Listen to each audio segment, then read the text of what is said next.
माने इसने जीत लिया स्वयं को, उससे जैन शब्द बनाए जो स्वयं को जीत ले। स्वयं को जीत लिया, जो विजेता है, जो जीत चुका है खुद को, अपने अज्ञान से अलग कर चुका है, वो, उसका नाम क्या है?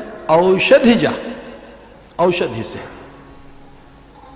समाधिजा, पांचवा सिद्ध समाधि। ऋतंबरा प्रज्ञा तत्प्रशांत वाहिता संस्कारात, अब कोई संस्कार ही नहीं रहा, वो निर्विकल्प, वो निर्वितर्क, वो निर्विचार, वो निर्बीज समाधि घटित हो गई।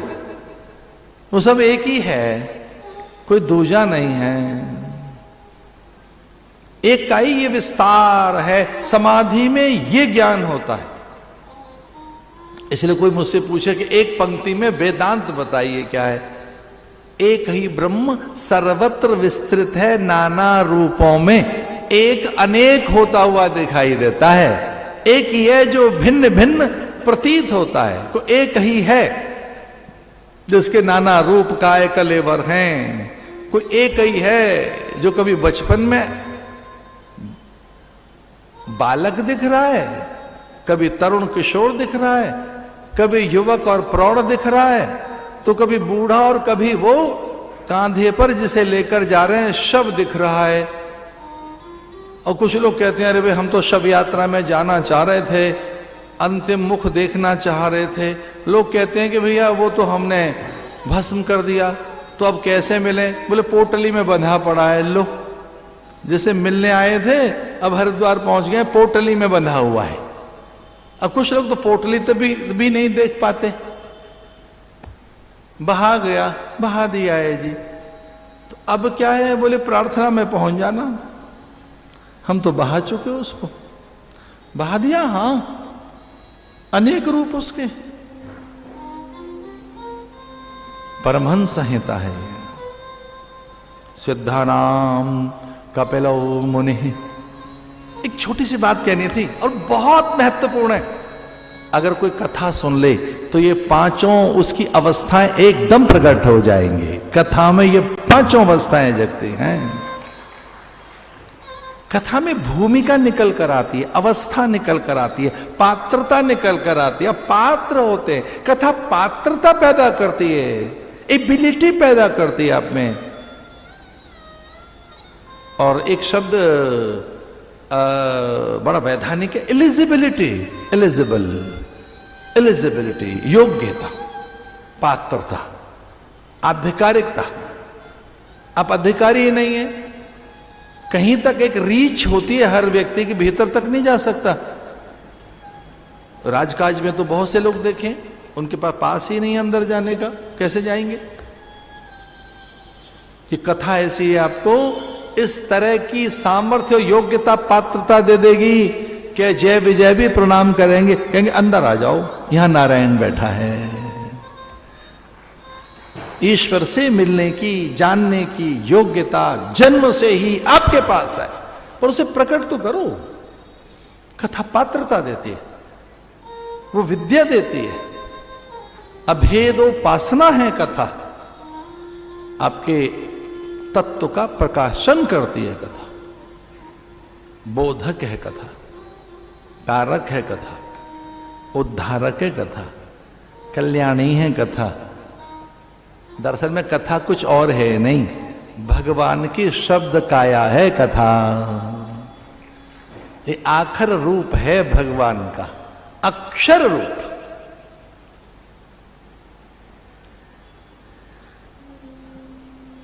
नवम स्कंध में चलते हैं, मृत्युंजय का ध्यान करते हुए। निराकार ओंकार मूलम तुरीयम। निराकार ओंकार मूलम तुरीयम।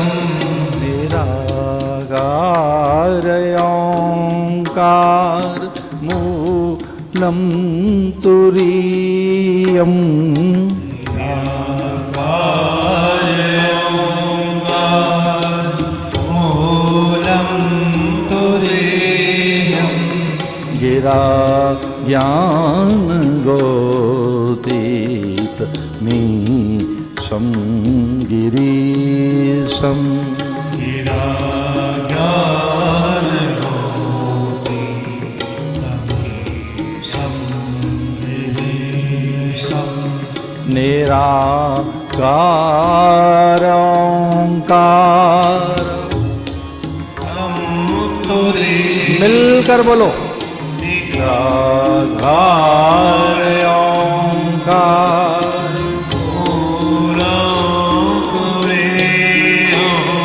गिरा ज्ञान गोतीत मीशं गिरीशं गिरा ज्ञान गोतीत मीशं गिरीशं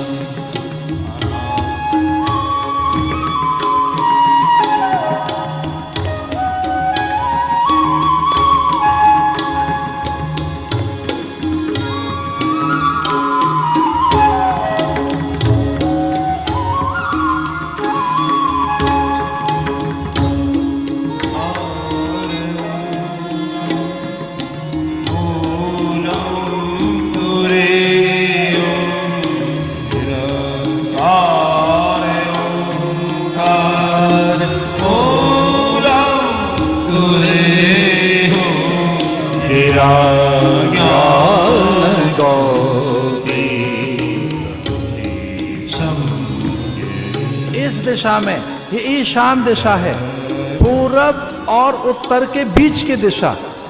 इस आश्रम का ये कोना जिधर मेरी तर्जनी जा रही है, ये ईशान कौन है? ये उत्तर और पूरब का ये कोना। इस कोने में वो साकार रहता है। नमामि समीशा निर्वाण रूपम नमामि समीशा निर्वाण रूपम विभुं व्यापकं ब्रह्म वेद स्वरूपम। और इस दिशा से भ्रमण करते हुए चहु दिशाओं में, दशों दिशाओं में और सर्वत्र व्याप्त होकर वह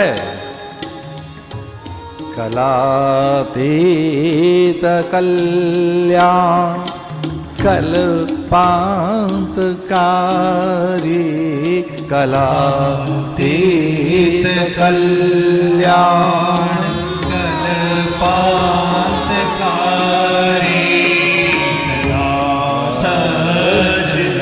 सच्चिदानंद दाता पुरारी सदा सच्चिदानंद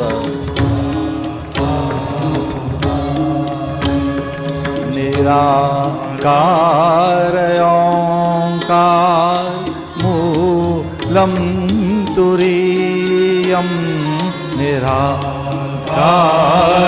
ओंकार मूलम तुरीयम निराकार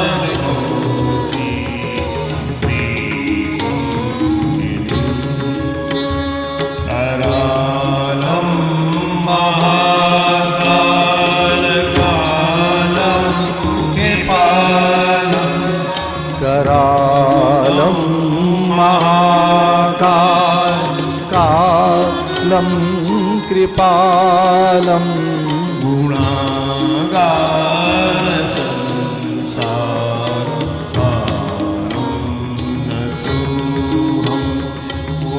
गुणागार संसार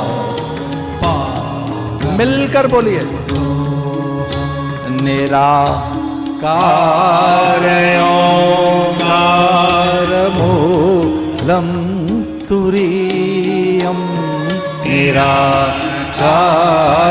ओंकार मूलम तुरीयम निराकार गौती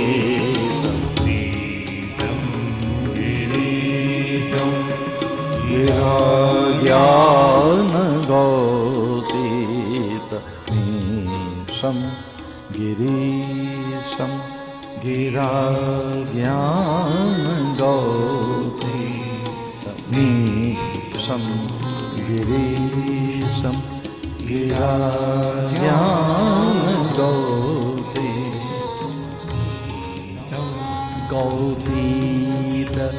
मीशं गिरीशं गौतीत। इंद्रियों से परे चलिए तब वो दिखेगा। वो यहां से उधर सर्वत्र सर्वव्यापक है। हाँ, लगता है कि ईशान कौन में, नमामीश मीशान निर्वाण रूपम, पर वो तो निर्वाण होके बैठा है वहां। देह है ही नहीं उसकी, आकार है ही नहीं उसका, तो किस कोने में देखोगे? दिखेगा वो, फिर सर्वत्र है वो। गौतीत, एक बार गौतीत हो जाओ। गौतीत करते इंद्रियों से परे चलो। वो मन बुद्धि इंद्रियों से पृथक की सत्ता है, वो प्रकृति की परिधि से पृथक सत्ता है, इंद्रियों की परिधि से परे की सत्ता है।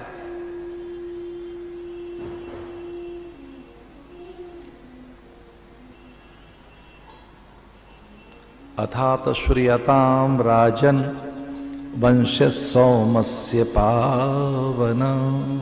श्रूयताम मानवो वंशा प्राचुर्येण परम तपः न शक्यते विस्तरतो वक्तुं वर्षिषैरपि। इक्ष्वाकु वंश परंपरा के प्रतापी सम्राटों की कथा, उन महापुरुषों की जिनकी मैं कथा सुनाऊं तो 100 साल तक सुनाता रहूं। वक्तुम वर्षे शतैरपि, और वो कभी पूरी नहीं होंगी। हे राजन, अब मैं उन कथाओं को सुनाना चाहूंगा जो इक्ष्वाकु वंश परंपरा के प्रतापी सम्राटों की कथा है। हे परीक्षित, सावधान।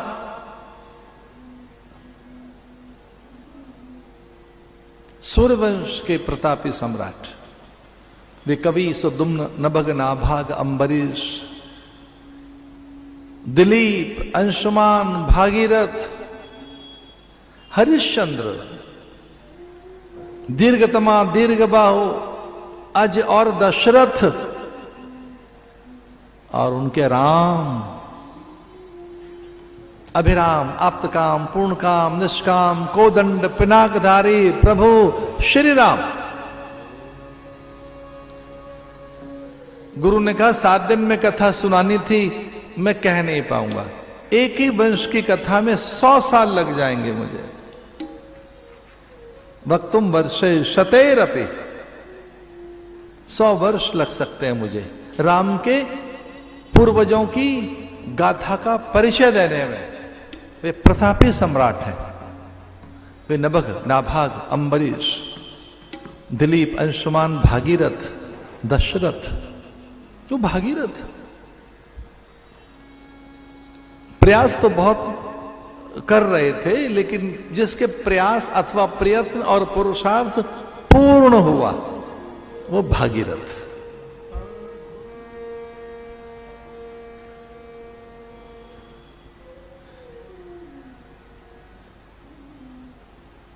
गंगा सकल मुद मंगल मूला, गंगा सकल मुद मंगल मूला, गंगा सकल मुद मंगल मूला, गंगा सकल मुद मंगल मूला, सुख करण हरण भव सूना, सब सुख करानि हरानि भवशूला सब सुख करानि हरनि भवशूला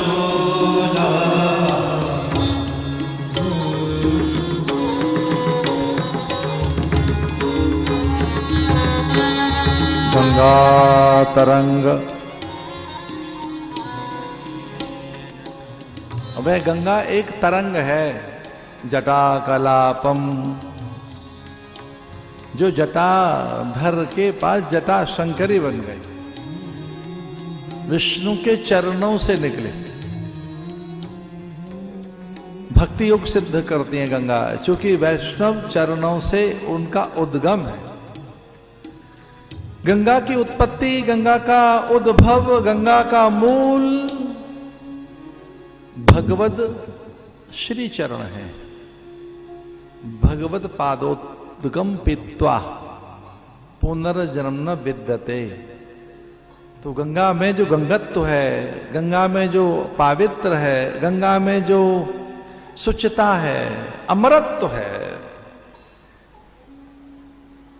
भले ही कोई उसका सातत्य छीन ले, अविरलता छीन ले उसकी, भले ही कोई उसकी गति, प्रकृति, प्रवाहमानता, उसका प्रवाह कोई बाधित कर दे, फिर भी उसमें जो अमरत्व है, गंगत्व है, उसके अंदर सहज जो अखंड शुचिशील एक स्वाभाविक तारक सत्ता है, वह इस कारण है कि वो भगवत चरणों से निकली। ब्रह्म कमंडलू में बैठी हैं, करतार चतुरानन ब्रह्मा के कर स्पर्श कर उसे सृजन रचना की सामर्थ्य देकर, उसके बुद्धि कौशल नैपुण्यता, उसकी बौद्धिक प्रखरता और उसकी उत्पादन क्षमता को और उज्जीवित कर वो जहां सहज हो गई, वो भगवान का माथा है, वो महादेव का मस्तक है, वो वहां ठहर गई।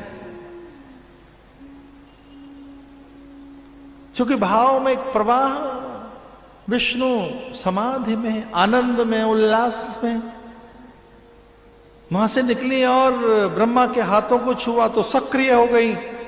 लेकिन जैसे ही वो मस्तक को स्पर्श करने लगी तो ज्ञान में वहीं विलीन हो गई, गंगा समाधि में चली गई। अब प्रयोजन की पूर्ति होगी नहीं, अब संकल्प की सिद्धि होगी नहीं, तप व्यर्थ गया, श्रम अकारथ गया। भागीरथ विलाप करने लगे कि ये क्या हुआ। जिस उद्दाम वेग और पुरुषार्थ सिद्धि के लिए गंगा का एक प्रचंड वेग कि पूरी धरा को डुबो देंगी, वो एक उन्मत्तता गंगा की कहां खो गई। शिव के मस्तक को छूते ही गंगा ज्ञान में डूब गई। ये ध्यान रखना, जब तक ज्ञान जीवन में नहीं आएगा शांति नहीं आएगी। रहते ज्ञानान्न मुक्ति, सच समझकर ही व्यक्ति का मन शांत होता है। इधर उधर की बहुत बातें करते रहो, मन तो व्याकुल रहता ही है जब तक सच न पता लग जाए। सत्य के बाद ही मन शांत होता है। तो गंगा शांत हो गई, सहज हो गई। लेकिन प्रार्थना की गई, धरा पर आइए, आपको जल के रूप में नहीं चाहा है, किसी प्यासे के लिए पानी नहीं मांगा है आपसे। आपकी जो आर्द्रता है, आप में जो एक तरलता है, ये नहीं चाहिए हमें तो आपकी तारक सत्ता चाहिए। आपकी जो मोक्ष कारक प्रवृत्तियां हैं वो चाहिए, अमृतोद्भवा। इसलिए मां प्रकट हो। गंग सकल मुद मंगल मूला। मैं तो नहीं जानता, ऐसा मुझे कहकर अच्छा लग रहा है। मैं अपने प्रभुत्व और वर्चस्व अथवा किसी बड़े व्रत का बखान नहीं कर रहा हूं ना, ऐसा नहीं। ऐसा कहकर तो मेरे पुण्य चले जाएंगे। पर हां, मैं महाभाग्यवान हूं कि कई वर्षों से मेरी जिह्वा और उदर ने केवल गंगा जल ही चखा है और कोई जल नहीं, कभी भी नहीं, कभी नहीं। वो उसका व्रत है, वो उसका नियम है। मैं तो उसके तट पर खड़ा हो गया,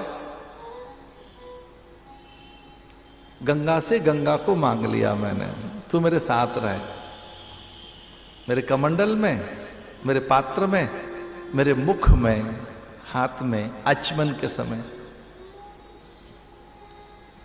तू सब छीन ले, मेरा साथ मत छोड़ना।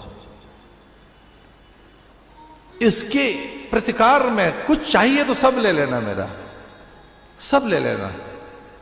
मेरे पुण्य, जप, तप, मिलने वाला मोक्ष तेरे नाम कर देता हूं, तेरा साथ चाहिए। मां है, मुझे लगा ये ब्रह्मा के कमंडल में बैठी है, वैसे रचना मेरे पास रहेगी। विष्णु के चरणों से निकली है तो भक्ति भाव बना रहेगा। महादेव का माथा छू के निकली है, समाधि सहज इसकी सत्ता है। और ऐसे भगवान शंकराचार्य ने अपने शिष्यों को कहा भी है, और हम उनके ही तो अनुयायी हैं, शांकर अनुयायी। हम शांकर अनुयायी है ना, दशनामी है हम लोग। हमारे नाम क्या कि गिरिपुरी भारती सरस्वती लगता है। एक कुल छूट के नए कुल में आ गए। हमें तो पता ही था साधु बनने के बाद भी एक नया और कुल ज्वाइन करना पड़ेगा। हमारे गुरु गिरी तो हम भी गिरी, वो पुरी होते तो पुरी हो जाता। हाँ, मेरे गुरु के गुरु सरस्वती थे, लेकिन वो गिरी, शंकराचार्य बनने के बाद गिरी, तो मैं भी गिरी ही हो गया। जो मेरा गुरु वही मेरा गोत्र। हाँ, अब मैं भाग्यवान हूं कि मैं आचार्य होने पर 10 नाम का अधिकारी हूं। मेरा शिष्य पुरी भी हो सकता है, सरस्वती भी हो सकता है, भारती भी हो सकता है। और ये गंगा का प्रवाह है। गंगा ने कहा ठीक है,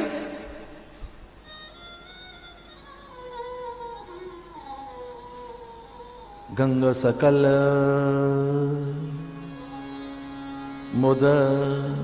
मुदिता मंगल मूला। आगे की पंक्ति जानते हो क्या है? सब सुख करने, एक सुख नहीं, सब सुख करने, ऑल टाइप प्लेजर। इतना प्लेजर कहीं जाने का मन नहीं करता, इतना जॉय, इतनी हैप्पीनेस, इतनी ब्लिस। क्यों? क्योंकि मैं ब्लेस्ड हूं गंगा के द्वारा। सब सुख करानि हरनि भव शूला, हरनि भव शूला। मैंने जैसे गंगा को समझाए, मेरे साथ जरा एक बार गुनगुनाओ तो सही।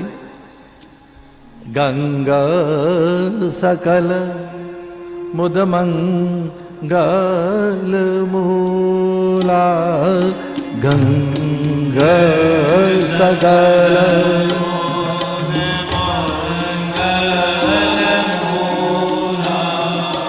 गंगा सकल मोद मंगल मूला, गंगा सकल मोद मंगल मूला, सब सुख करनी हरनी भवशूला, सब सुख करनी हरनी भवशूला। एक सुख क्यों मांगते हो? एक और सुख दे दो, एक और सुख दे दो। गंगा क्या कह रही है? सब सुख करने हरने भवशूला, सब सुख करने हरने भवशूला। अरे दोनों चीजें, सब सुख करने और हारने भवशूला। जो भवशूल हैं वो तीन हैं। त्रिशूल लिए फिरता है महादेव इन तीनों के नाश के लिए। ये तीन कौन से? ये तीन ही रिपु हैं, ये तीन ही शत्रु हैं, ये तीन ही ताप हैं। भवशूला, भवशूल, ये भव कांटे तीन हैं। आदि दैविक, आदि भौतिक, आध्यात्मिक। दैहिक, दैविक, भौतिक, तापा। और गंगा इनको आराम से इनका हरण कर देती है, आराम से। हरनि भव शूला। भाई तीन शूल है ना, तीन कांटे हैं। इसलिए भगवान शंकराचार्य ने कहा कि कलयुग में इतना सा जरूर कर लेना, क्योंकि कलयुग में साधन, नियम, व्रत, तप, अनुष्ठान, योग, यज्ञ, व्रत और कठिन से कठिन नियमों का निर्बंध हो नहीं पाएगा, हो नहीं पाएगा कलयुग में। तो इतना सा जरूर कर लेना। क्या क्या? किंचित अधीता भगवद गीता गंगा जल्लभ कणिका पीता। कलयुग के प्राणियों से प्रार्थना करते हैं भगवत पाद भाष्यकार भगवान शंकराचार्य, और वो कहते हैं मेरी प्रार्थना इतना सा कर ले कलयुग का प्राणी। क्या कर ले? किंचित भीता भगवद गीता, भगवद गीता जरूर पढ़े। और एक और काम कर ले, मेरे भगवान का भजन तो जरूर करो, पर गीता जरूर पढ़ो। लेकिन एक काम मत छोड़ना, गंगा जल्लभ कणिका पीता। कणिका, एक कण, एक कण। हिंदुओं को अपने घर में गंगा जल रखना चाहिए, अपने घर में। डेनाली पार्क की ओर में जा रहा था एक बार, वहां एंकरेज अलास्का, तो उस दिन मेरा गंगा जल नहीं चढ़ पाया। वो पीछे की फ्लाइट में आया, मैं शिकागो उतरा और वहां कुछ परिवार थे और मैंने उनसे कहा कि मेरे पास केवल 2 दिन तक का ही गंगा जल है अभी, और वो पूरा चढ़ नहीं पाया, तो कैसे करें? बोले महाराज हम भारत गए थे और वहां से गंगा जल लाए थे, 1 सप्ताह का तो हमारे पास रखा, आपका काम चल जाएगा। क्योंकि मुझे प्लान चेंज करना पड़ रहा था, मुझे फिर भारत वापस लौटना पड़ रहा था, क्योंकि मेरी वो कुछ उस तरह से ही वो ट्रैवल प्लान था मेरा, जिसमें मैं आगे जा नहीं सकता था और जल था नहीं मेरे पास। मुझे भारत लौटना था, क्योंकि जल ही मेरे पास नहीं था, और दूसरी फ्लाइट पर मुझे उतना भरोसा नहीं था। जो लोग जल लेकर आ रहे थे, क्योंकि उनका कहीं और ध्यान था।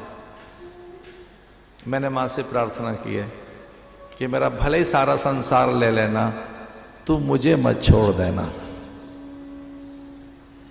सब सुख करनी हरनी भवशूला, सब सुख करनी हरनी भवशूला, गंगा सकल मोद मंगल मूला, गंगा सकल मोद मंगल मूला, सब सुख करनी हरनी भवशूला, सब सुख करनी हरनी भवशूला। और ये आई गंगा यहां और वो तार कर चली गई, आज भी तारना चाहती हैं,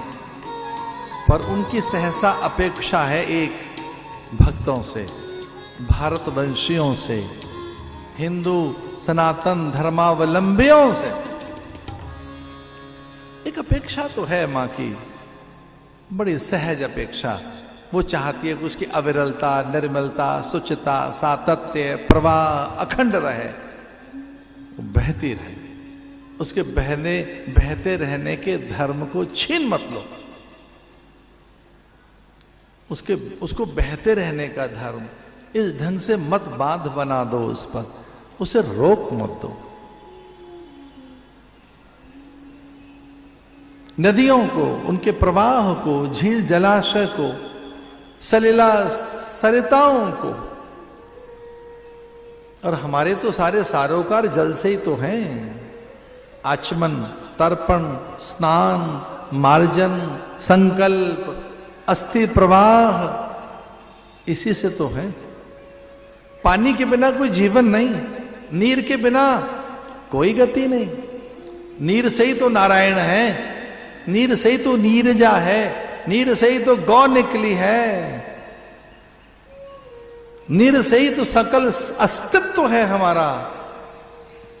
हम नीर से ही तो प्रकट हुए। माता पिता में जो गीलापन है, माता पिता का तनिक सा गीलापन, उसका संयोग, उससे युग्म ये भ्रूण और ये काया, पानी तो चढ़ा रहे हैं उनको, पितरों को, और कर क्या रहे हैं? सूर्य को अर्घ देकर पितरों का आह्वान कर रहे हैं। पानी में ही से निकले। और इसलिए ऋषियों ने कहा कि दो चीजें ठीक रहनी चाहिए, केवल दो चीजें।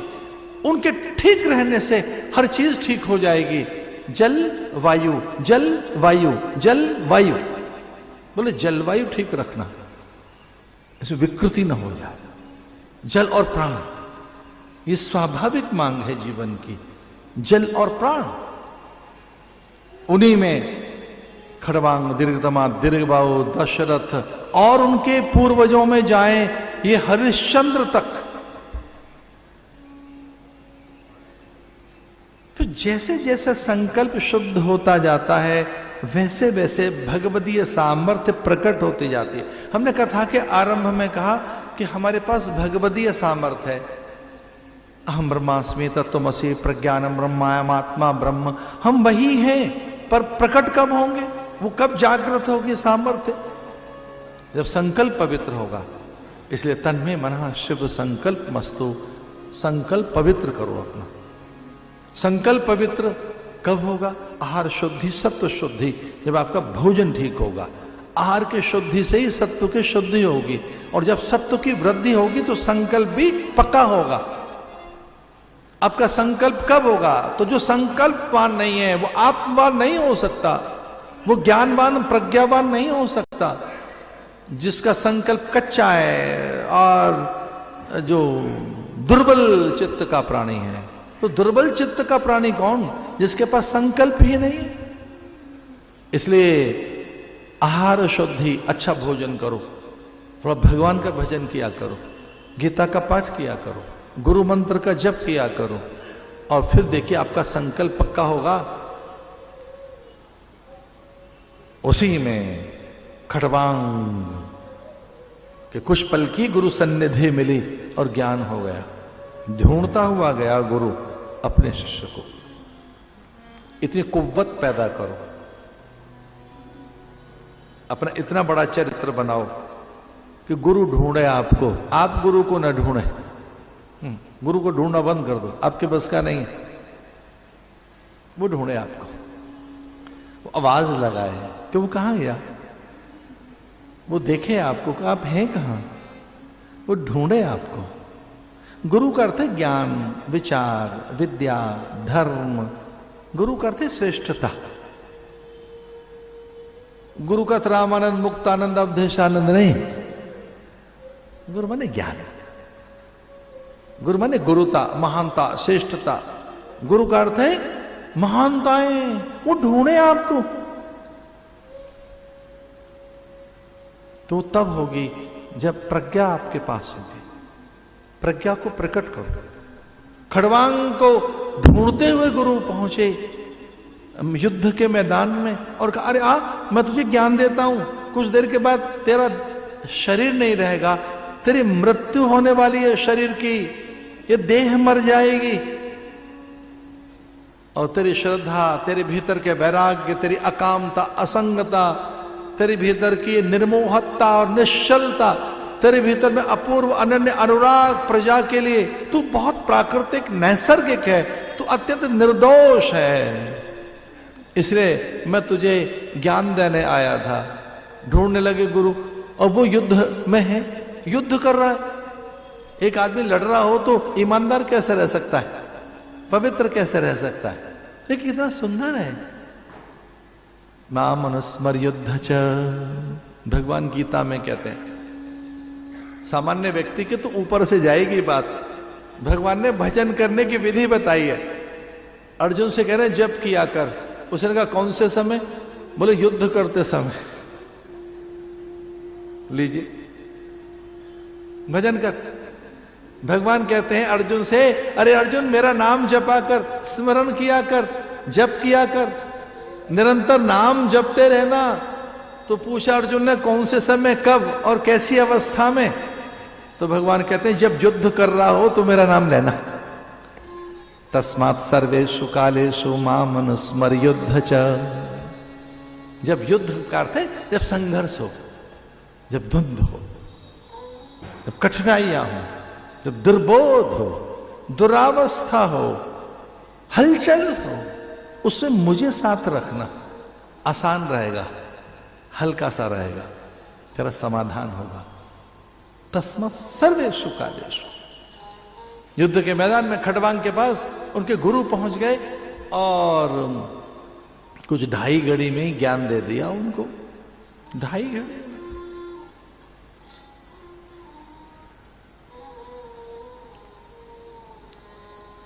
ज्येष्ठ मास की तपती दोपहर हो, धूप हो तेज, ज्येष्ठ मास, लू के थपेड़े चल रहे हो,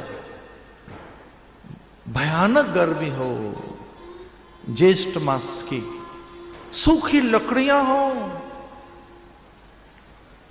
घी से भीगी हो, कर्पूर उनमें छिड़का हुआ हो, सूखी लकड़ियां तेज धूप में, पूरी लकड़ियां घी से भीगी हुई हैं, उनमें ढेर सारा कपूर छिड़क दिया आपने, कर्पूर। एक तनिक से चिंगारी लगाकर देखना क्या हो जाएगा। ज्येष्ठ मास की दोपहरिया होने चाहिए, तेज धूप में, और भीगी हुई लकड़ियां घी से, पूरी लकड़ियां घी में भीगी हुई हैं, उन पर कर्पूर आपने छिड़का हुआ है, और ज्वलनशील पदार्थ लाक्षा, राई, वो लाक्षा एक पदार्थ है जिससे एकदम आग भड़कती है। लाक्षा ग्रह, लाक्षा, कर्पूर, भीगी घी से लकड़ियां, भरी दोपहरिया में जरा से दिया सलाई लगाओ, अग्नि भड़क उठेगी। एक विरोधाभास बताना था आपको। सूखी नहीं, गीली लकड़ियां हो, कच्ची, पेड़ से अभी उतारी कच्ची टहनियां, झमाझम बारिश पड़ रही हो, सावन का महीना हो, तेज बारिश पड़ रही हो, लकड़ियां कच्ची हो, लगा लो आग उनमें। कैसे लगाओगे? वासना रस से भीगा आपका मन हो, हर पल राग और द्वेष हो, तेरा मेरा अपना हो, तनिक सी बात में झूठ बोलते हैं कुछ लोग। पत्नी से अलग छुपा रहे हैं, पत्नी उनसे अलग छुपा रही है, बच्चों से छुपा रहे हैं, इनको नहीं बताएंगे उनको बताएंगे, अपने सुख सम्मान के लिए इतना झूठ बोलते हैं, छल कर रहे हैं, कपट कर रहे हैं। ये कौन सा रस है? ये पता है कौन सा रस है? काम रस, जागतिक रस, भौतिक रस, सांसारिक रस, और इससे भीगा आपका मन हो। मैं कितनी आग सुलगाऊं, मैं कितना ही बड़ा पलीता लेके पार करूं, करता आ रहा हूं, आग नहीं लगा पाया।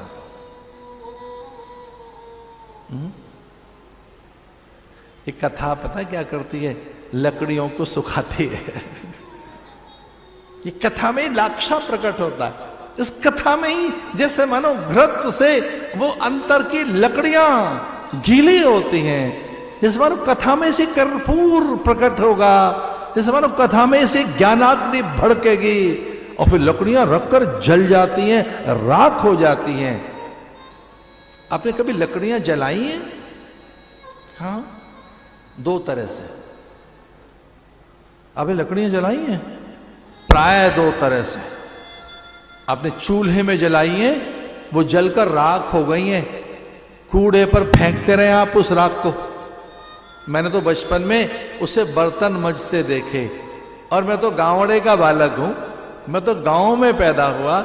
मैंने तो एक और दृश्य देखा, कूड़े पे तो फेंकते ही थे राख को, मल और मूत्र को भी राख से ढकते थे।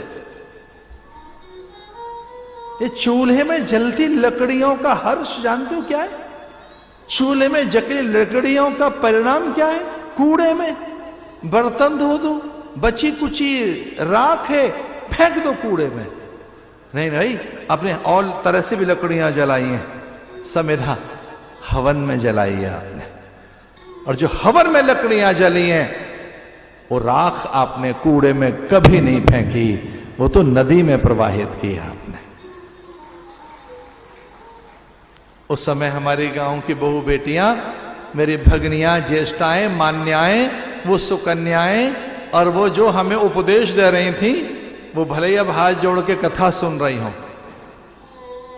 तो वो परात में वो भस्म रखकर और इसी गंगा नदी की एक छोटी सी धारा में उस कैनाल बम्बे में बहाने जाते थे गीत गाते हुए।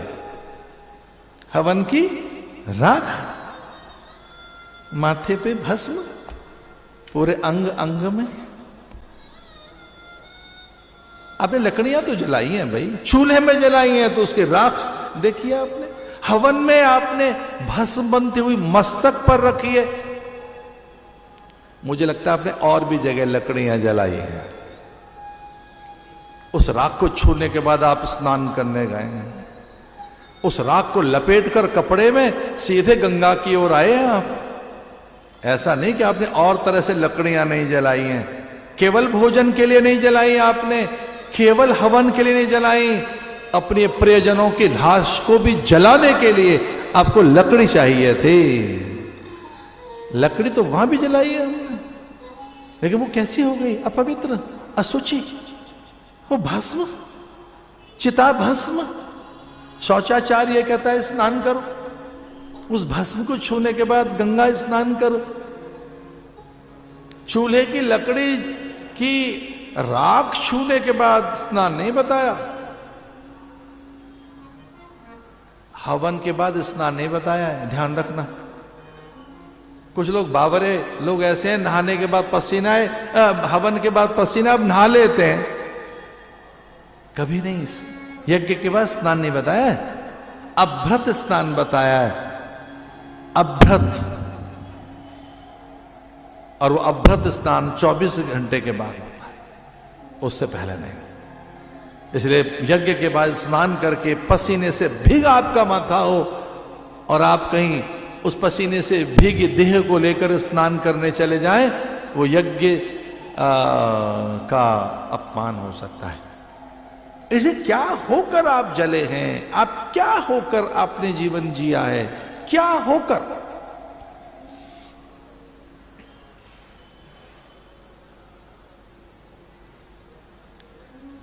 ज्ञानाग्नि, एक क्रोधाग्नि, एक कामाग्नि, जठराग्नि, विषयाग्नि। विषयों में भी अग्नि रहती है, विषय की अग्नि हमें जलाती रहती है, काम की अग्नि हमें जलाती है, जठराग्नि हमें क्षुधा देती है, भूख देती है। एक है ज्ञानाग्नि, जिसमें आप दग्ध करते हैं अपने हेय, मलिन, त्याज्य, अग्राह्य, अपूज्य उन संवेगों को, और आप पवित्र होते हैं। चूंकि अग्नि पवित्र भी करती है और भस्म भी करती है। ज्ञानाग्नि से खड़वांग शुद्ध हो गए। पत्नी स्वयं को और पुत्र को काशी में बेचकर सत्य की रक्षा के लिए, धर्म के लिए, चूंकि वचन दिया है उस पूर्ति के लिए क्या कष्ट नहीं सहे। उसी परंपरा में रघु अज, उसी परंपरा में दशरथ के पिता का नाम अज, और अज के पात्र राम। खट्वांग दीर्घ बाहुश्च रघु तस्मात् प्रथुस्रवः अजस्तथा महाराजो तस्मात् दशरथो भवतु। दशरथ, उनके पुत्र दशरथ आए। दशरथ ही अष्टचक्रा नवद्वारा देवानां पुरोध्या। अयोध्या जो देवताओं के द्वारा जीती न जा सके, अष्टचक्रा नवद्वारा, नवद्वार जिसमें जो देवता भी जिसे जीत न सके, एक अतुल्य बल जहां उस दशरथ ही के पास, जिसने अपनी इंद्रियों को जीत के रखा हुआ है, संभाल कर रखा हुआ है, वो प्राण दे सकता है। दिए वचन से वो पलट नहीं सकता, वो अपना सर्वस्व आहूत कर सकता है, लेकिन प्रतिज्ञा भंग नहीं कर सकता।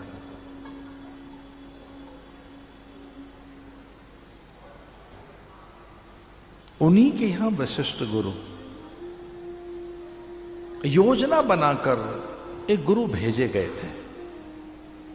कभी कभी देव योजना, भागवती योजना, भगवती ये कोई योजना समझ नहीं आती कि हमारे जीवन में ये क्यों इस प्रकार से है। यही पत्नी, ऐसा ही पति, ऐसा ही पुत्र, ऐसी पुत्री, ऐसे सगे संबंधी, परिजन, पुरजन, बंधु बांधव, इस प्रकार के इष्ट मित्र, और यही गुरु, ऐसा ही शिष्य, ऐसा ही पिता और ऐसा ही पुत्र। ये प्रारब्ध है, ये प्रारब्ध होता है। कई बार हमारा प्रारब्ध, कई बार हमारे सत्कर्म, कई बार हमारी तपः साधना, कई बार हमारी नियति, कई बार नियंता की अत्यंत करुणा हमें उत्तम कोटि की अवस्था की ओर लेकर जाती है। सनकादिक नारद की उपस्थिति में, महादेव के सानिध्य में, भगवान नारायण के सन्मुख एक बार ब्रह्मा ने एक विचित्र बात कही। उससे पहले ऐसा कभी हुआ नहीं था। तो ब्रह्मा ने एक नई बात कही। भगवान सन्मुख है, महादेव की भी उपस्थिति है, बृहस्पति, देवगुरु बृहस्पति, सनकादिक नारद आदि ऋषि मुनियों की, सप्त ऋषियों की पावन उपस्थिति में ब्रह्मा ने एक नई बात कही। ब्रह्मा ने कहा कि ऐसा कभी होता नहीं है, ऐसा कभी हुआ नहीं है, पर एक नया प्रस्ताव है मेरा। मैं धरती पर स्वर्ग से गुरु भेजना चाहता हूं। धरती पर एक गुरु भेजना चाहता हूं मैं, धरती पर स्वर्ग से कोई गुरु, ज्ञानी, समर्थ, प्रज्ञावान, तत्वदर्शी, और कोई वो जो मेरा हो, मुझ जैसी सामर्थ्य रखने वाला, मेरा ही प्रतिरूप, प्रारूप, अनुरूप, समरूप। अच्छा, कई बार चेलों में गुरु दिखाई तो देते ही हैं। अब बहुत से लोग पता नहीं क्यों मेरी प्रशंसा करते हैं कि स्वामी जी तो बड़े पर्यायवाची बोलते हैं। ऐसा नहीं है, हम तो गुरु का प्रसाद बोलते हैं, गुरु का प्रसाद। अस्मदाचार्य पर्यंताम वंदे गुरु परंपरा। कई बार परंपरा और मूल्य नीति और सिद्धांत अथवा शाश्वत नियम किन्हीं किन्हीं में जागृत होते हैं, किन्हीं किन्हीं में प्रकट होते हैं। ये तो बहुत ही हर्षित कर देने वाला प्रसंग है कि हमारे बीच में आदरणीय निशंक जी का आगमन हुआ है। वे भारत की विद्या का प्रतिनिधित्व करते हैं। वे भारत की परंपरा का, वे स्वयं एक विचारक, मनीषी, दार्शनिक, अच्छे लेखक, वक्ता, कवि,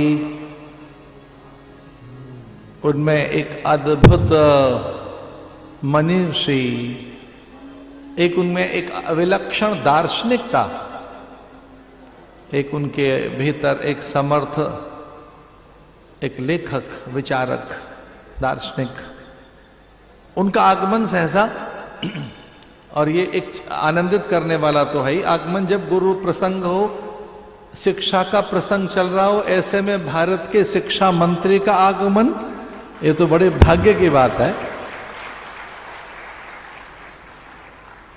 और ये भारत का भी भाग्य ही है कि भारत के शिक्षा मंत्री एक समर्थ दार्शनिक, लेखक, कवि, विचारक, पंडित और मनीषी हैं। न जाने कितने देशों ने उनका सम्मान किया। कुछ देशों का तो सर्वोच्च सम्मान उनको प्राप्त हुआ है उनकी विद्या के लिए, और तब वो कदाचित भारत के शिक्षा मंत्री नहीं थे। ऐसे समय में जो वो मात्र एक सांसद थे, ऐसे में कुछ देश उन्हें रिकॉग्नाइज करें कि वो ये कहते हैं कि संस्कृत उत्तराखंड ने दी है, जड़ी बूटियां, जीवन दर्शन, सत्य सत्य, जड़ चेतन, नित्य नित्य, शुचि शुचि, अशुचि, आत्मनात्म का भेद करने वाली भारत की संस्कृति की जड़ें कहीं रहती हैं तो देवभूमि उत्तराखंड हिमालय में। और वहां का मनीषी संसद की सौध पर सभ्य स्वर लेकर भारत की संस्कृति के सनातन स्वर और उसकी संवेदनाओं को लेकर जब संस्कृति, संस्कार और शिक्षा की बात कहता है, तो क्या ये भारत के पुण्य नहीं है? क्या ये भारत का भाग्य नहीं है? उन्हीं के साथ हमारे आदरणीय और अत्यंत प्रिय हमारे स्वामी यतीश्वरानंद जी, जिन्हें बड़ी चिंताएं हैं कि गौएं सुरक्षित रहें, गौ मार्ग बनाते हैं। वो गांव गली मोहल्ले तक वो अपनी संस्कृति के गीत और उनकी संवेदनाएं पहुंचाते हैं। और वो नव मंत्री नियुक्त हुए हैं उत्तराखंड के, उनको शुभकामनाएं। मैं आदरणीय निशंक जी के आगमन से बिल्कुल अपरिचित था कि वो अचानक आ जाएंगे, मुझे इसकी भनक नहीं थी। लेकिन वो कब तक बैठेंगे भाई, वो शिक्षा मंत्री हैं भारत के, तो वो कथा तो 6 बजे तक चलेगी। तो मेरी प्रार्थना है कि एक छोटा सा प्रसंग मैं पूरा कर लूं और थोड़ा सा 5-7 मिनट का, उनको बहुत देर तक नहीं बैठाएंगे। आश्रम में वो पधारे हैं, भगवान के दर्शन करें, अंतर प्रकोष्ठ में उन्हें ले जाकर उनके किंचित विश्राम, उनके आनंद आमोद, उनकी सहजता का प्रबंध हो। आश्रम के पदाधिकारियों से ऐसा अनुरोध है। लेकिन वो कुछ प्रसंग एक पूरा हो जाए और फिर भारत के शिक्षा मंत्री का हम मंच पर भी आह्वान करेंगे कि वो भी अपने मन की बात इस पवित्र गाथा में कुछ कहें। अष्टचक्रा नवद्वारा देवानां प्रवृद्ध्या, संयोग से अयोध्या के प्रसंग में हैं हम, जो खटवांग, दीर्घदमा, दीर्घबाहु, अज, दशरथ और उससे भी पूर्व कवि सुदुम्नु, सरियाती, नभग, नाभाग, अम्बरीश और वो महाराजा मनु की रही।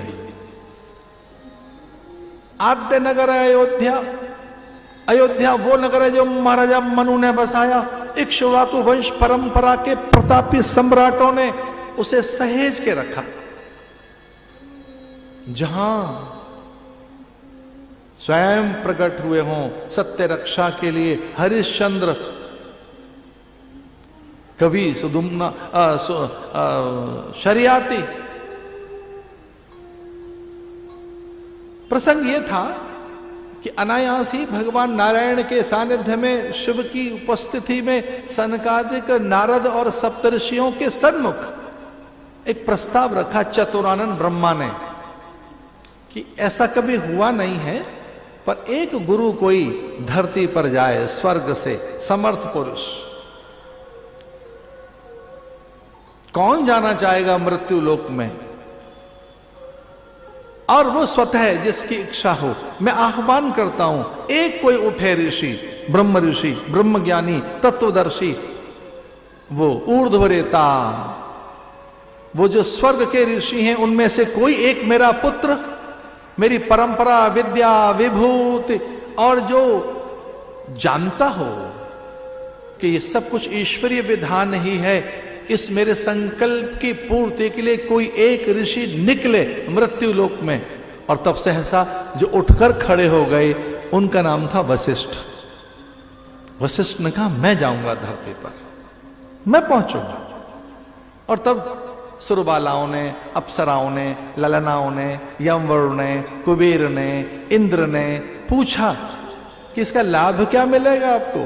बोले एक तो गुरु की आज्ञा, पिता की आज्ञा, पर एक परम लाभ भी है इसमें। परम लाभ क्या है? बोले मैं त्रिकालदर्शी हूं, मैं देख रहा हूं कि ब्रह्म का अवतरण होगा राम के रूप में, और मैं उसका नामकरण करूंगा, उनके मस्तक पर तिलक रखूंगा। मैं योग विद्या मुझे देनी है, योग वशिष्ठ। मैं और मेरी भार्या उन्हें सीख देंगे, उपदेश देंगे। मैं और मेरी भार्या उनकी निकटता, सन्निधि, समीपता में, उनके अंतरंग सानिध्य में, उनमें ही तदाकार तल्लीन तद्रूप होकर, तन्मय होकर, उन्हीं में खोकर उनको जपेंगे, ध्याएंगे।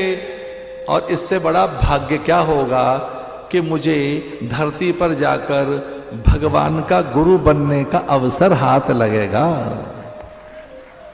मैं गुरु, वो शिष्य होंगे, मेरे आंगन में आएंगे। ऐसे राम की अयोध्या की अभी चर्चा इस प्रसंग में सहसा हुई है, जिसके लिए वेद कहते हैं अष्टचक्र नवद्वारा देवानाम अयोध्या। वो अयोध्या जो देवताओं के द्वारा जीती न जा सके, जिस अयोध्या का अधिपति स्वर्ग में, अंबर में छलांग लगाकर चतुरंगणी सेना के साथ पहुंचता है। वृषपर्वा, लमूची, नमूची, पुलोमा, बलि आदि को पराभूत कर जो स्वर्ग को सुरक्षा प्रदान करके आता हो। कल्पना कर सकते हैं, जो जितेंद्रिय हैं, ब्राह्मी भूत प्रसन्नात्मा, इस धरती पर प्रसन्न वही है जिसकी इंद्रियां संयत हैं, शांत हैं, जो प्रज्ञावान हैं, विद्यावान हैं। ध्यान रहे, जो जितेंद्रिय नहीं है वो प्रसन्न नहीं हो सकता, वो विजित नहीं हो सकता। इस धरती पर जीतने के लिए तो वही चाहिए जो मनोजयी हो।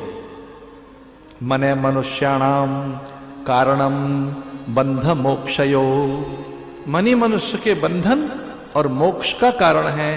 तो जो मनोजयी हैं वही विजेता होते हैं। और प्रसन्नता पदार्थ सापेक्ष नहीं है, वो चिंतन सापेक्ष है, विचार सापेक्ष है, ज्ञान सापेक्ष है। प्रसन्नता कभी भी वस्तुओं की बहुलता, पदार्थों की प्रचुरता, भूमि विस्तार, गगनचुंबी अट्टालिकाएं, वाहनों की लंबी कतार, अनुचरों के झुंड से नहीं मिलेगी, कभी नहीं। आपको क्या लगता है कि जब अनुचरों का झुंड आपके पास होगा तब प्रसन्नता आएगी?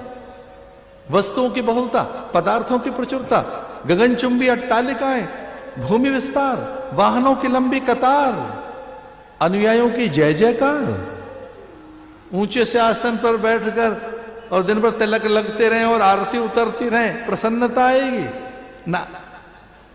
वो तो भैया जितेंद्रिय हैं आप, वो तो चिंतन सापेक्ष है, विचार सापेक्ष है, ज्ञान सापेक्ष है। तो जो जितना सहज है भीतर वो उतना ही आनंद में है। कुछ इस प्रकार से ये अयोध्या का वर्णन चल रहा था। संयोग से राम के प्राकट्य के प्रसंग हैं। वो कोदंड पिनाकधारी आप्तकाम पूर्ण काम प्रभु श्री राम, उन जैसा चरित्र किसी का होगा, उन जैसी मर्यादाएं। राम भारतीय संस्कृति का उच्चतम प्रतिमान है। वो मर्यादा है, वैराग्य है, शील संयम सदाचार है, वो नैतिकता है। आदरणीय निशंक जी की उपस्थिति में एक और बात कहनी है, वो भारत के प्रभात का प्रथम स्वर है, राम राम जी। अरे गांव में जिसे गाते हैं आप राम राम जी, जयराम जी की, भोर में द्वितीया का चांद देखकर जो सहसा मुंह से निकलता है राम राम जी, प्रसव की पीड़ा के समय जो प्रसूतिका को याद आता है हे राम, और शव यात्रा के समय जो शव की गति के लिए हमारे मुखमंडल में से उच्चरित होता है, मुख भाग से राम नाम सत्य है, सत्य बोलो गति है। क्योंकि राम सत्य है, सनातन है, वो नित्य है, शाश्वत है, वो प्रतिज्ञा है, उस जैसा कोई व्रत नहीं है। इसलिए कोई पूछे कि राम क्या है, राम भारत का चरित्र है, राम भारत का संस्कार है, उत्तम विचार है। उस जैसा उच्चतम प्रतिमान कोई नहीं। वो संस्कृति का मेरुदंड है, वो भारत की संवेदनाओं की सुषमणा नाड़ी है, वो सद्भाग्य है। हम तो कुछ काशी में भी पढ़े हैं, हमारा एक आश्रम काशी में भी है। लोगों ने हमसे पूछा अब आप यूपी वाले हैं कि उत्तराखंडी हैं? हमने कहा भाई ये तो सच है कि हमारा मठ काशी में, पर स्वाभाविक है वोट जहां किए जहां रहते हैं वही हैं, उत्तराखंडी हुए। पहले तो हम यूपी और उत्तराखंड की था, अब उत्तराखंडी। प्रयाग में जाएं तो परकीय कहलाते हैं कुंभ के समय कि उत्तराखंडी आ गए। कुछ साल पहले सब एक था। तो पूछा काशी में एक विद्वान ने, महादेव करता क्या है? हम मुक्ति मंत्र देता है। मतलब मुक्ति मंत्र कौन सा मंत्र? तो तुलसीदास जी लिखते हैं और वाल्मीकि रामायण में आया है कि महादेव जो मुक्ति मंत्र देते हैं काशी में, वो कुछ और नहीं, वो राम राम देते हैं, राम राम राम राम। तो महादेव भी जो मंत्र देता है मुक्ति मंत्र, वह राम ही है, जो विश्राम है। ऐसे राम की गाथा, जग में सुंदर हैं दो नाम, चाहे कृष्ण कहो या राम। तो कृष्ण जैसे बौद्धिकता हो, प्रखरता हो, प्रियता हो, सुचिता हो, मोद माधुर्य हो, गीता जैसा ज्ञान हो, उन जैसा योद्धा, उन जैसा दार्शनिक, उन जैसा पंडित, उन जैसा पति, उन जैसा प्रियतम, उन जैसा पुत्र, उस जैसा शिष्य, उस जैसा गुरु कौन होगा जो युद्ध के मैदान में कहे आ मैं तुझे मोक्ष देता हूं, मेरी शरण में आ, मां मेकम शरणम ब्रज। तो राम कृष्ण दोनों एक ही हैं। ऐसे भगवान राम के प्राकट्य के कुछ प्रसंग हैं। और आदरणीय निशंक जी का आगमन बड़ा आनंदकारी हुआ। देखिए कथा में राजा आ जाए तो इसका अर्थ है कि वो राजा तो ईश्वर का ही प्रतिनिधि माना जाता है। तो प्रसंग में राजा का आगमन हम इसे पुण्यदायक मान रहे हैं, शुभ प्रसंग मान रहे हैं। हमारे कार्यकर्ता पोडियम ऊपर रखें और भारत के शिक्षा मंत्री जो संयोग से एक समर्थ दार्शनिक, लेखक, विचारक, मनीषी, पंडित और कवि हैं, मैं उनका आह्वान करता हूं कि वो आए और कथा में कुछ अपने मन के उद्गार रखें। माननीय मंत्री जी हमारे आदरणीय यतीश्वरानंद जी से प्रार्थना है और जमदग्नि जी से कि वो सम्मान पूर्वक कृपया उनको मंच पे लेके आए। आप कुछ भी करिए, आप जैसा मेरे मन का आनंद है, मेरे मन की भावनाओं के अनुरूप है। से ही एक ही है ना, इस थॉट से।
मैं सबसे पहले तो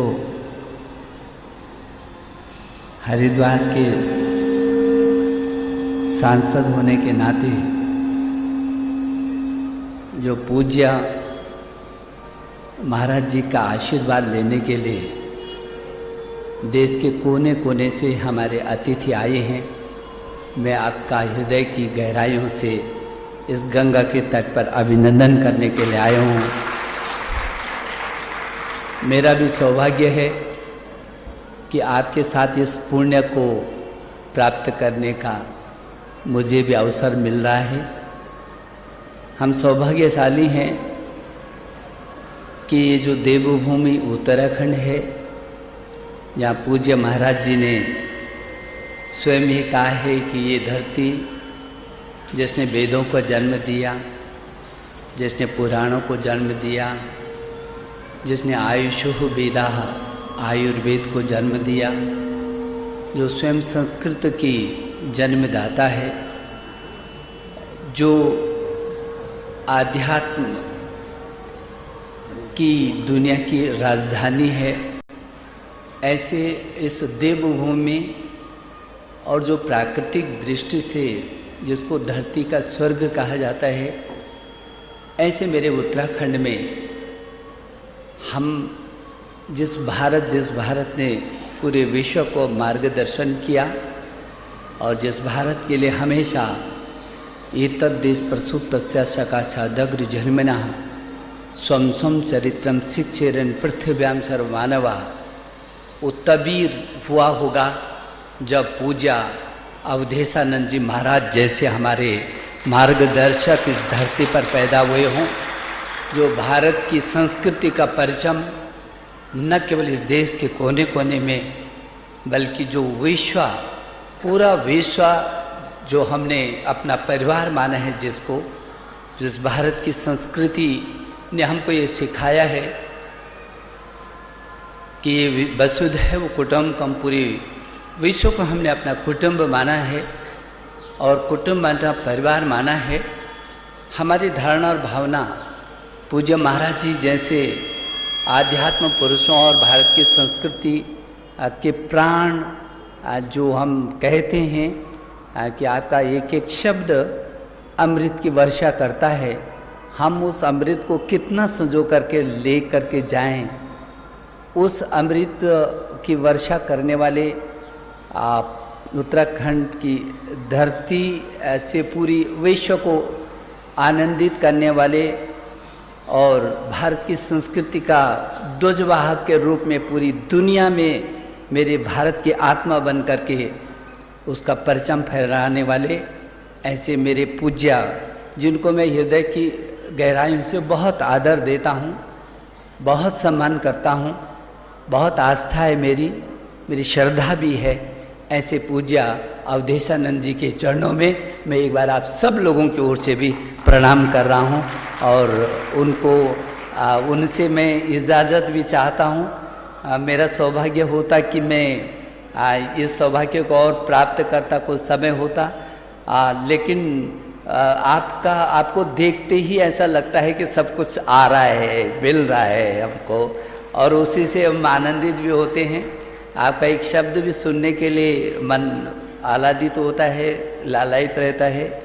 और एक बार फिर मैं भारत के शिक्षा मंत्री के नाते भी, क्योंकि जिस भारत को विश्व गुरु कहा है, जिस भारत ने पूरी दुनिया को ज्ञान, विज्ञान, अनुसंधान, नवाचार, आचार, व्यवहार, विचार सब में शिखर तक का लीडरशिप दी हो, फिर एक बार फिर समय आ गया जब पूरी दुनिया भारत की ओर देख रही है। और मैं इसका निकटता से जो अवलोकन कर रहा हूँ, देख रहा हूँ, महसूस कर रहा हूँ, एहसास हो रहा है। जब इस देश में नई शिक्षा नीति आती है 2020, तो पूरी दुनिया आज उसके पीछे खड़ी होती दिख रही है। मैं पूज्य महाराज जी का आशीर्वाद चाहता हूँ कि वो भारत की शिक्षा को फिर एक बार अपना आशीर्वाद दें कि पूरे विश्व में भारत की शिक्षा आपके आशीर्वाद से फिर उससे पल्लवित और पुष्पित होकर के विश्व को महका सके। मैं एक बार फिर आपके चरणों में प्रणाम करता हूँ।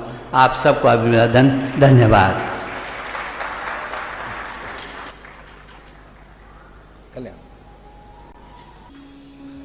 मंगल भवन अमंगल हारी, मंगल भवन अमंगल हारी, मंगल भवन अमंगल हारी, मंगल भवन अमंगल हारी, द्रवहु सुदशरथ अजेय बिहारी,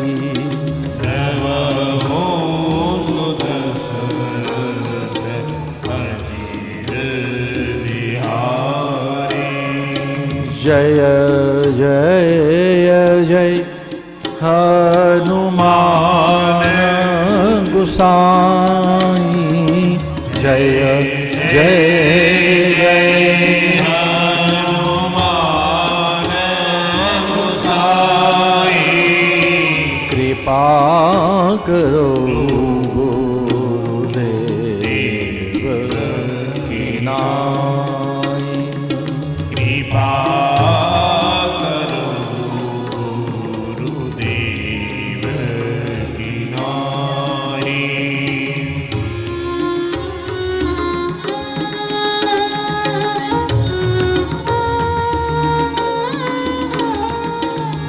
जय जय जय हनुमान गोसाई, जय जय जय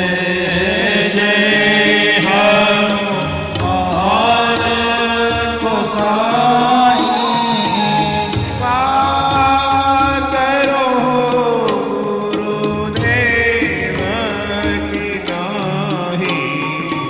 गंगा सकल मोद मंगल मूला, गंगा सकल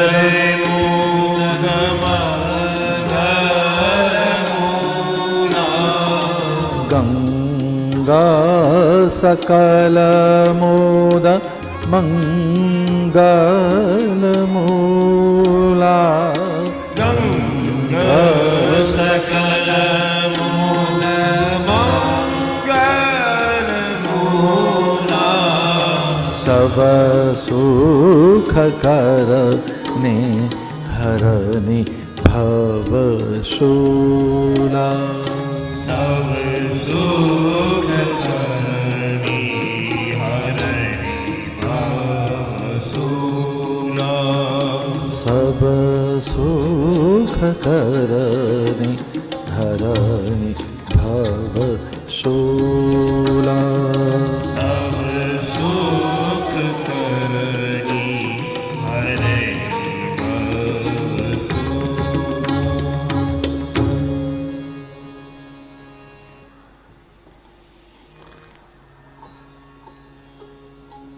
अयोध्या इक्ष्वाक वंश परंपरा के प्रतापी सम्राटों की नगरी, और वहां दशरथी एक संयमी पुरुष,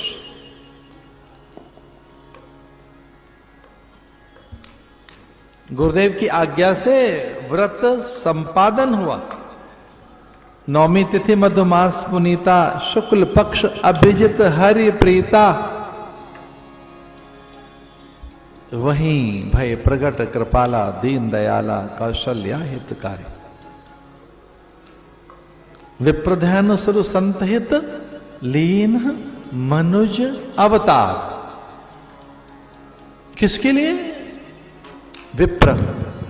विप्र करते विद्या के लिए, वेद के लिए, जो विद्याधर हैं, वेद मूर्ति है, जो शास्त्रज्ञ हैं, जहां विद्या रहती है। चूंकि विद्या और धर्म की साकार प्रतिमा होता है विप्र। नमो ब्रह्मण्य देवाय गौ ब्राह्मण हिताय च, और कोई हेतु नहीं है उसके आने का। गौ ब्राह्मण हिताय च, यानी विद्या के लिए, गौ के लिए।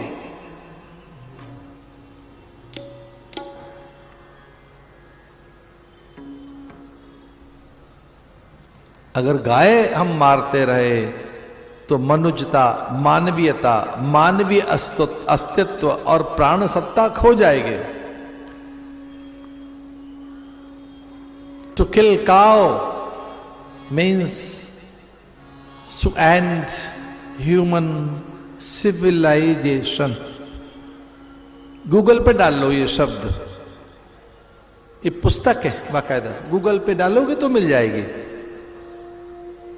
ये पुस्तक.com पे पुस्तक.org डालोगे, या यूं ही गूगल पे यही डालिए, to kill cow means to end human civilization. अगर ये पुस्तक आपने उस पर डाली तो मिल रही है ये, और उसमें बताया गया है कि गाय मर गई तो मानवीय अस्तित्व चला जाएगा। मनुष्य की कोख, जहां मनुष्य पैदा होता है, देवता, और इस पूरी धरती के लिए जो मनुजता चाहिए, उसकी जननी स्वयं गौ है। मनुष्य की मां कोई स्त्री नहीं, वो गौ है, और इस धरती की रक्षा भी गौ करेगी। जब कभी विष्णु को अवतरित करने के लिए बाध्य किया जाता है, तब गौ को सामने कर देते हैं। जय जय सुरनायक जन सुखदायक प्रणतपाल भगवंता, गौ द्विज हितकारी। जितने भी अवतार हुए अब तक भी विष्णु के, वो गौ की करुण पुकार से हुए, क्रंदन से हुए, विलाप से हुए, उसके रम्हाने से हुए, उसके रोने से हुए, उसके चित्कार से हुए। जब तक गौ रोती नहीं है तब तक उसका हृदय पिघलता नहीं है। वो ऋषियों के लिए नहीं आता, गौ के रोने से आ जाता है, रम्हाने से आ जाता है, उसके क्रंदन चित्कार से आ जाता है। स्वयं धरती गौ का रूप धारण करके, चूंकि धरा और गौ एक ही हैं, उसका स्थूल रूप है ये धरती। धरती माने गौ का स्थूल रूप है, तो ये गौ और धरा दोनों एक ही हैं। तो गौ का रूप धारण करके ये धरा, ये उसकी भार्या, ये उसकी स्त्री रोने लगती है। ये धरा उसकी भार्या, विष्णु पत्नी, नमस्तुभ्यम। ये समुद्र वसने देवी पर्वत स्तन्न मंडले, विष्णु पत्नी, ये विष्णु की पत्नी है धरती, ये उसकी भार्या है। और विष्णु की दो पत्नियां हैं, एक है भूदेवी, दूसरी है श्रीदेवी। श्रीदेवी वहां विहार करती हैं लक्ष्मी के रूप में, और भूदेवी माने ये धरती। ये धरती विष्णु भार्या है, विष्णु पत्नी, इसलिए इसको हम मां कहते हैं। ये मां है हमारी। माता भूमि पुत्रो हम पृथिव्या, वेद ऐसा कहते हैं। गौ मां है हमारी, लक्ष्मी हमारी मां है, इसलिए उसका भाई हमारा मामा हो गया। भाई हमारी माँ का भाई हमारा मामा हो गया ना, तो चंदा ताऊ है कि चाचा है, मौसा है कि फूफा है? मौसा जी नहीं है चंदा, फूफा जी नहीं है, चाचा जी नहीं है, चंदा ताऊ नहीं है आपका। चंदा क्या है? अरे मामा क्यों भाई? आपके माँ के भाई है इसलिए मामा है। चंदा मामा, क्या मीठा सा रिलेशन है हमारा। चंदा मामा किस लिए? मां का भाई है, गऊ का भाई है, लक्ष्मी का भाई है, लक्ष्मी के साथ प्रकट हुआ है, लक्ष्मी का भाई चंदा है, इसलिए उसके पास में लक्ष्मी रहती है, सौम रहता है, अमृत रहता है चंद्रमा के पास। और इसी नाते से भले ही घटता बढ़ता हो, भाई अपना रिश्तेदार है, इसलिए भाई छोटा है थोड़ा है जो है माथे पे रखा है भगवान ने। चंद्रमौलेश्वर, शशिधर, शशिशेखर भगवान के मस्तक पर बैठे हैं महाराज। यमाश्रितो ही वक्रोपी चंद्र सर्वत्र वंदिते। यमाश्रितो ही वक्रोपी, यद्यपि टेढ़ा है, पूरा नहीं है, फिर भी माथे पे है। किस लिए? भाई है लक्ष्मी जी का, धरती का। लो मामा जी हैं, माथे पे बैठे। यमाश्रितो ही वक्रोपी चंद्र सर्वत्र वंदिते। भूदेवी ये गौ सामने गई और पुकार करने लगी, इसलिए भगवान किस लिए आते हैं? विप्र धैनु सुर संत हित लीन मनुज अवतार। गौ ब्राह्मण नमो ब्रह्मण्य देवाय विद्या के लिए। भागवत में राम कथा आती नहीं है, और कोई पूछे कब आती है और कितनी आती है, भाई उसका कितना प्रोपोर्शन है, कितनी मात्रा है। भागवत में अगर राम कथा आएगी तो कितनी सी आएगी? जानते हो कितनी आती है?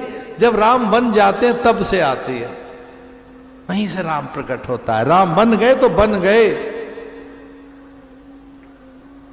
और भैया हमारे जीवन में भी ये आनंद और प्रकाश तभी आया जब वन में गए, जंगल में गए। तो जो बन गए वो बन गए, वन गए, वन में जाओ, जंगल में जाओ। राम जंगल में निकल गए। ना थाल सजाए बैठी है,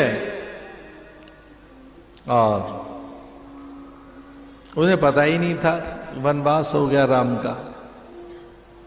राम मां को नहीं पता था। अंतिम व्यक्ति कोई था अयोध्या का जिसे ये पता ही नहीं लगा कि राम का वनवास हो गया। तो वो अंतिम व्यक्ति कौशल्या थे। पूरे नगर को पता है, गुरुजनों को पता है, पूरी अयोध्या को पता है। आधी रात में तय हो गया राम का वनगमन। तापस वेश विशेष उदासी, 14 बरस राम वनवासी।